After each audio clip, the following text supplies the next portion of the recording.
not. I personally believe that right now, especially with my age group and my age bracket of women, they are more so independent that they don't care to listen, which is cool. It's respectable if that's what you want to do. So, but as in retrospect, when it's all said and done, you're going to have a domino effect of a bunch of failed relationships because you weren't listening, or maybe, well, in this case, I should say, you know, if you have 8 failed relationships, it's 9 times out of 10 because you're not listening or you're not receptive to listening. What I believe is you are not too toxic for love, even if you have all 8 traits of being toxic that we just announced, or even more, if and only if you absolutely value love, right? Because when you value love, you will do anything to change to be in love or be with somebody that you love. The only thing that I can honestly say, and speaking for myself, I never gave a fuck about love. I never gave a fuck about getting married. I never gave a fuck about really keeping a relationship because I knew I could always have a female. It's not hard for me. So my toxic behaviors lasted so long because I didn't care for love. Until the one person that came in my life and actually gave me peace and showed me that, yo, you know what? Love is something to look forward to having. Now I took a step back. I started to realign and readjust some of my behaviors. It's a work in progress, right? Mm-hmm. But at the same time, now I actually value love to a certain extent where I'm willing to change because I care about love. We got a bunch of people who don't care about love, and they think that they could find love. They think that they could find love or find the same love in the next person. Yo, me and Amanda don't work out. It's okay. There's another one. And I think I'm going to get the same love over there. But realistically, you'll never get past that threshold of love until you value love enough to self-reflect and change yourself for love. I disagree. I disagree. Now, Danny, you've been going. Go ahead. I disagree. Oliver, Luke, disagree. It's more than just love. Some of the points Rico said, I just agree, but I agree with some points. Here's my viewpoint. You can't be too toxic for love. You can't be too toxic even for friendship. You have to self-reflect and realize, like, yo, what is going on here? Why can't get close to this thing that I'm feeling, this thing that I want? I am too toxic. This bag is too heavy for me to carry. So until I've worked out on myself, figuratively and, physically, I can now lift these bags. I can now, get acclimated in love. But loving myself says you can't be too toxic. You can get in front of your own way for you to get to your own blessings. So yeah, you can't be too toxic. Yeah, but when you love... But love, it takes more than just love, right? Because everybody knows in a relationship, it's more than just love. That's good, but it takes more than to love to propel and to continue and to continue. Yeah, and the other moving parts. But that's it. But I agree with you. No, I agree. That's what I was going to say. Okay. But I'm like, I agree with you, Oliver, because I feel like we had a conversation, me, Alan, we had this conversation where I feel like I don't feel like I could be loved. And they're like, why you don't feel like you deserve love? I'm like, I don't ever feel like I deserve love. And you remember we had that conversation, they're like, oh no, then you can't think like that. But that's how I've been thinking. I feel like, oh, love always hurt and I don't feel like I deserve love. So I always do my own, yeah, you hug me, remember? And I always say that, and that's toxic for somebody to sit there and be like, you know what? I don't feel like I deserve love. So somebody like that is very toxic. Somebody like me is very toxic. But Danny, what are you? Okay, no, I feel like hold on. You realize I'm not hurt. You realize that is your problem, right? Mm-hmm. So what are you doing? And this is what Rico was saying. What are you doing, or what are you doing, or what have you done to combat that? Right now, what am I doing? Right now, I'm trying to trust. I don't trust nobody. Nobody that I date. Only person I trust is my family and my close friends. I don't ever trust no man that I date. So I'm trying to believe, or this man could actually love me. You know what I'm saying? I'm trying to really believe that, and I'm trying to open up to guys. Like, a man will sit there and tell me everything. I love you. I want to do this for you. I'm there for you. Let's be together. And I look at him like, in my head, it's so messed up, or you're lying. Ain't no way you love me. You know what I'm saying? I'm gonna keep having sex with you because it's fun, but I know you don't give, you know, like that's. So what are you doing? But right now I'm trying to be more open, trying to open, like, you know. So what are you doing to be more open with my feelings? I've been trying to be more open with my feelings, trying to trust somebody who could actually care for me instead of just me denying it. Oh, there's no way he loves me. Danny, can I tell you something? Okay. And this is going back to what we were saying, and this is something that they actually said is that doing things cold turkey is actually one of the most ineffective ways to be successful in overcoming that problem. Short story, right? And this is just to kind of give you an idea of doing things in increments, right? For a year and a half, I did not curse. I did not say any curse words. I started off by trying to limit myself for 10 curse words a day. Once I can complete that for 14 days, I knocked it down to 5. It took me about 2 months, and then I did not curse for about maybe 11 or 12 months after that. But it took time, and it took practice, and I didn't just say, I'm not gonna curse on the next day. It's 9 times out of 10 never gonna happen that way. So just going out and saying, yo, I don't feel like I deserve to be loved, I'm gonna just try to trust you. That's not going to be, the odds are that is not gonna be effective. You have to find something that's going to make you and allow you to take that first initial step. It could be a slow step. Sometimes slow and steady wins the race. You know what I'm saying? But you can't just dive in and think it's gonna change automatically. You're gonna end up repeating the cycle, and next thing you know it, you could be 45, 50 years old, still repeating that same cycle and just now getting it. Well, Danny, I wanna say that I think that no one is too toxic for love. Like, I was actually kind of on the fence, like hearing Rico, hearing Oliver. I was kind of on the fence with how I felt about it, but there are people like Danny that feel like they don't deserve love because of their personality, because of their actions. And we all know Danny. Danny will sit down on this couch and be like, I'm fucked up in the head. I'm fucked up in the head. Like, she says that all the time. And to think that she doesn't deserve to be loved, that's crazy to me, because like we've all been saying, take accountability of your actions, want to change. And if that's how you feel inside, like if you want to change, if you want to like figure out, look at the steps. Look at the traits of toxicity. Like, point out what you think that you have, like what you obtain. Try to work on it. Like, you do deserve love, no matter whether you hold 2 traits on there, 4 traits, all 8. Like, you deserve love no matter what. So take accountability for how you're toxic and want to change, and look for the steps in order to do so. And want love. I think, honestly, the point you brought up is very relatable. I think it's very relatable and it's very reasonable, because you can't just be like, oh, I'm gonna trust him. You're not gonna just trust him. You're not, you do have to do things in incremental steps so that it becomes a habit. Because how long is it? 2 weeks to become a habit, or 14 days? Is it 14 or 21? Okay, so let's just say it's 21 days for something to become a habit. 14 days to get in shape.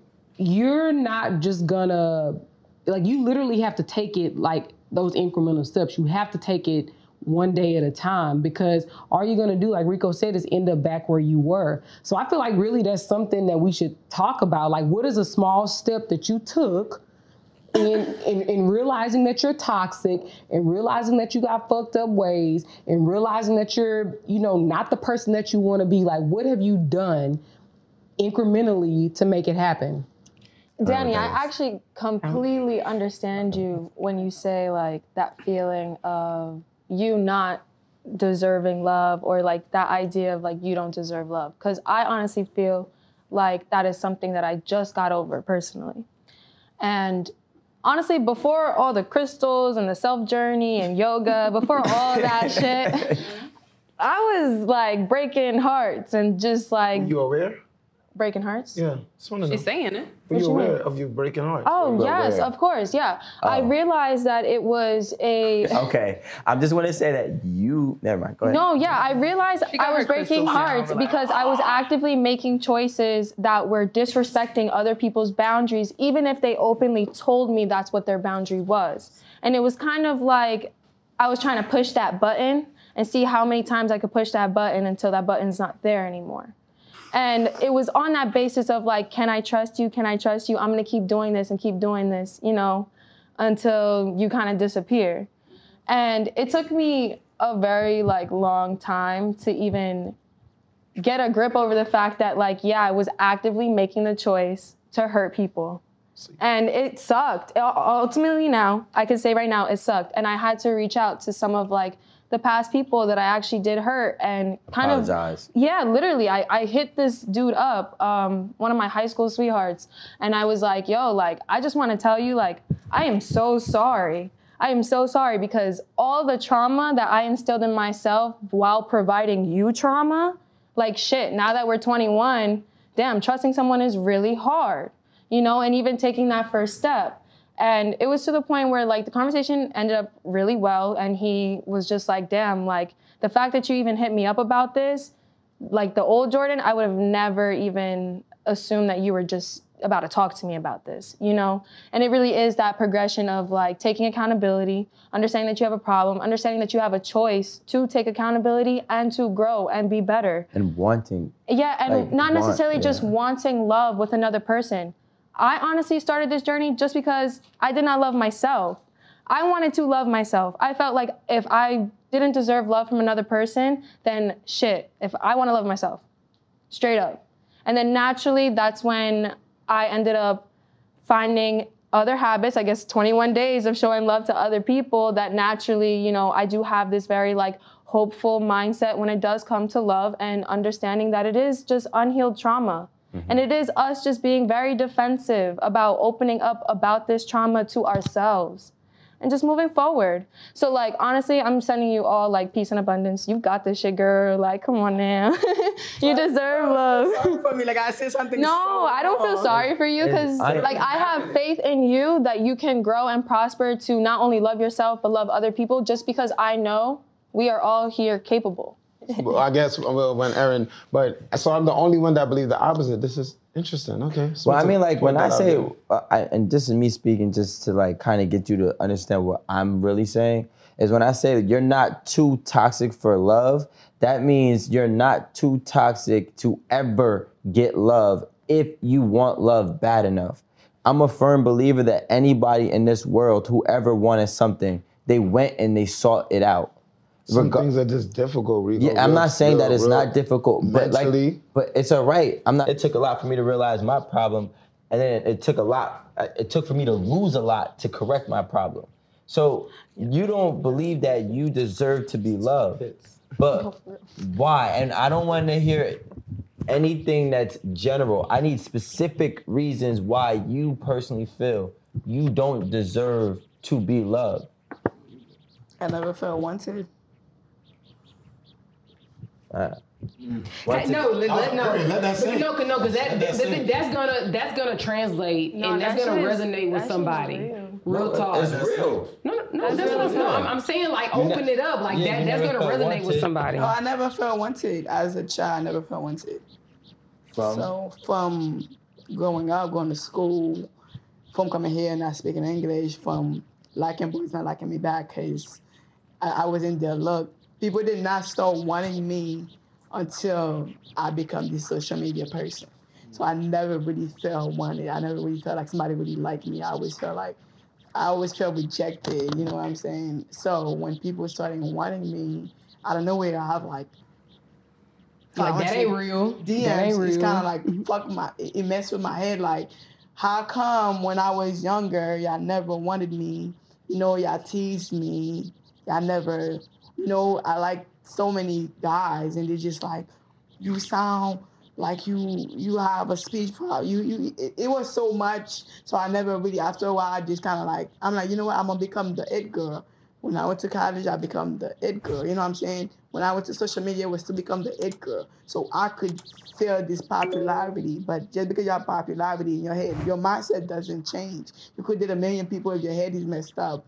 Within that. You know, I was bullied since I was 6 years old. I have a speech impediment since I was 5. You know what I'm saying? I've been bullied my whole life. The way I speak, I was in Haiti, I was speaking the same. When I was in Haiti, I thought I was from France because my speech was so blurry. I didn't start speaking English until I was 10. I came here, I'm like, okay, it's a new start. I still got bullied. You know what I'm saying? I was trying to fit in. So it's not until like people recognize, you know what? Like, you know, I'm older now, you know, they're embracing, you know, being bullied for being Haitian, being bullied for this, dating guys, and it's kind of like, I never felt like they really liked me. You know, I never really could trust them because people always make me feel like, you know, like a reject. So in my head, everything I went on, well, even if I had that face, like, yeah, whatever, but I still had that. It's still like, you know, your childhood trauma, I feel like is the worst thing to get away from, you know what I'm saying? So being that I did with that for like 18, 19 years, so like now it's kind of like, why do you even really like me? You know what I'm saying? Even if they try. So this is why I probably even feel like I'm so messed up with people. I deal with people and I do this, do that, to just push them away myself. You ever told any of them that to help it? Like, let's say if I'm trying to talk to you, you ever told anyone? I'm not the best at opening up. I don't trust, when people be like, somebody be like, I love you, I'm like, I just don't ever believe it. And this is why I go and do messed up shit to them and do whatever. Because I never even, you know, no matter how much you say you want me, I'm not going to believe it. I'm like, okay. I'm just like, okay, sure. Okay, yeah, you know. So that's probably why I even never told somebody I love you, because I don't ever feel like it's real, like, you know, so. That's just me. I'm working on it now. Mm-hmm. So okay, here we go, peeling back the layers. Knowing that, what are you doing or what can you do to begin the process? Yeah, to begin the process, because it's like, so you realize the problem. Yeah, for sure. But what can you do or what are you doing? I mean, I was trying to open now, like, now. No, what are you doing to be open? Okay, that's what I'm saying, like, just like trying to trust people, you know what I'm saying? Like you might see, somebody just might really love me. Like, even my cousin be like, oh, you're a really cool person. You think people don't love you? Like, you know what I'm saying? Because, you know, people that I'm around, like, once to know me is to love me, I believe that, you know what I'm saying? So my cousin and my friend be like, my cousin and my friend, my close friend knows that. They're like, you really believe that? People go crazy over you. Like, you make people laugh. You know, at first that probably was a problem, but now people embrace you. It's good to be different. It's good to be that. So I'm just working on just loving me and, you know, like, fight my own demons. Like, you know what I'm saying? Like, okay, this was the past. Okay, I am different. Okay, I sound different. So all that I'm working on, that's making it easier, you know what I'm saying, to just embrace other people into my life, like, you know. Can I give you, because I'm listening to this, and honestly, this is what I hear. After all of that has happened, you became the it girl. And being the it girl is actually even harder to trust people because you're it. You don't know whose intentions are what. So I can understand why it's even harder now than it probably was before, because now you just added more to it, right? But the one recommendation that I'm gonna give you, and this is just from me to you, because this is what helped me, you know, and maybe it could help you.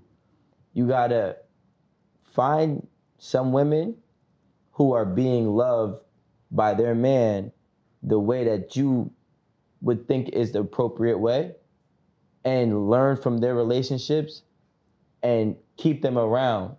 Because for me, I had to be around men that were better than me for me to learn from them. So what I'm trying to recommend for you is try to get around some women that are living the lifestyle as a family or in a relationship and that's getting the love that you believe is love in some capacity, and learn from them, so then that way you can know what to look for yourself, because it's even harder probably for you now than it was before when it comes to trusting. I wanted to ask you. Well, I should never said that. I got nothing else to say. What? No, if it's too honestly, if it's too heavy. It is bombard. I mean, I think we're good now. No, I feel like it's just like a yes or no. But do you feel like your struggles with trusting, like, they vary based on the person that, like, you're trying to trust? Like, let's say it's not like on a relationship spectrum. Like, let's say trusting a man that's obviously like a whole other, you throwing yourself out there in the water. But then, like, let's say another female, like, y'all just meet and you have your close friends already, but, like, are you still, like, you feel undeserving of love, like, if you were to start, like, a new friendship? You know what I mean? I mean, with friendship, it's kind of different, but I also feel like a lot of friends that it kind of bring me back to what it was, because I feel like a lot of friends just use me for what they want.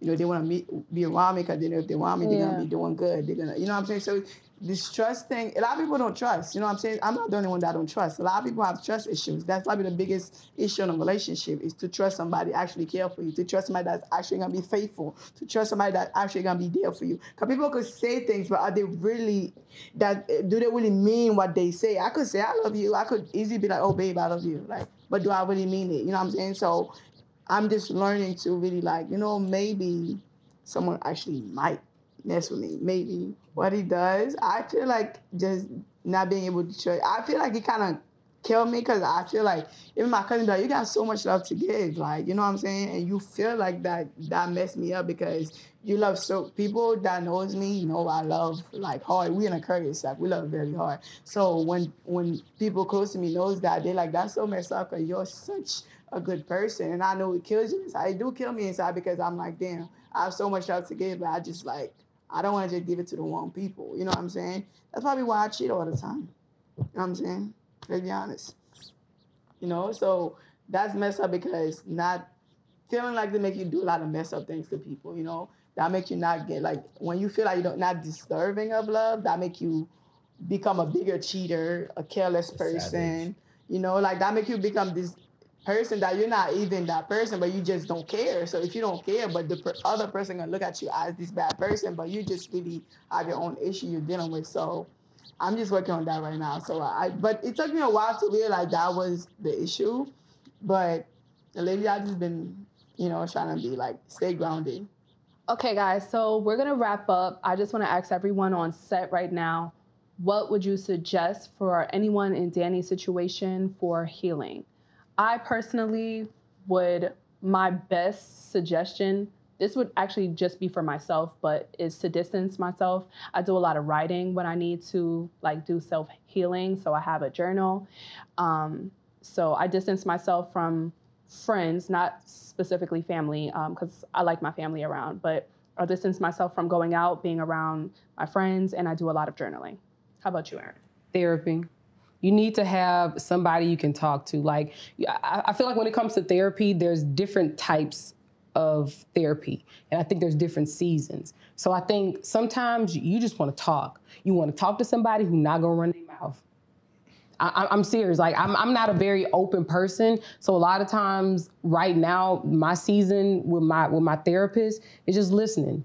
I know you can't say nothing. Just listen to what I'm saying. I don't need you to yes man, yes ma'am me, yes man me, whatever. Like, just listen and let me dump on you. I say accountability. You sit there, self-reflect, what I did wrong, what I allowed, what I won't allow anymore, and okay, what are the steps I'm gonna do to get there? If it's therapy, if it's taking a spa, that's it. Accountability and self-reflection. I actually absolutely agree with Amanda and Oliver, the journaling and the self-reflection. I also do, personally, myself, that helped me, especially now. I did this shit this morning.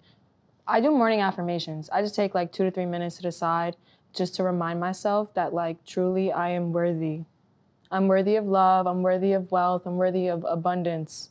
And as long as you have that mindset that you are deserving of everything, then you're gonna reap all the benefits. I promise. I promise.